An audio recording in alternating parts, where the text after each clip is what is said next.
There is a reason no one knew this movie was coming out. I sat through it, so you don't have to. The film stars Megan Fox and the guy from 365 Days. Critics are saying that the film is a mashup of Megan and Ex Machina, but with none of the sharpness. More like a Hallmark Lifetime version of a sci-fi thriller. The story follows this character named Nick. His wife Maggie is in the hospital waiting for a heart transplant, and he is overwhelmed raising his kids. Nick is desperate for help and hires this AI lifelike nanny. At first, she is extremely helpful. Then she becomes obsessed with Nick. She tries to seduce him and replace his wife. And this movie kind of started off the same as all like AI movies where it's like, oh, we're gonna explore the dangers of technology. But instead it just became like over the top. Like the twists were ridiculous. There was one point where Alice, the robot Megan Fox, was trying to be helpful and then she just randomly switched up and became completely dangerous. She starts killing people that stress out Nick.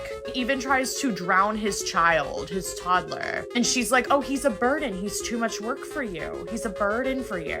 By the end, things get really wild. She tries to steal his wife's heart, literally, and she like copies herself into other robots. She is like hell-bent on stealing this poor dying woman's heart. And I think I read something where the director saw Megan and was like, I want to make this movie myself. So that's pretty much what it is. It is not remotely scary or suspenseful. It's more like a steamy, low-budget soap opera with AI-themed antics. It was just not for me. Come over here if you want to keep seeing my content.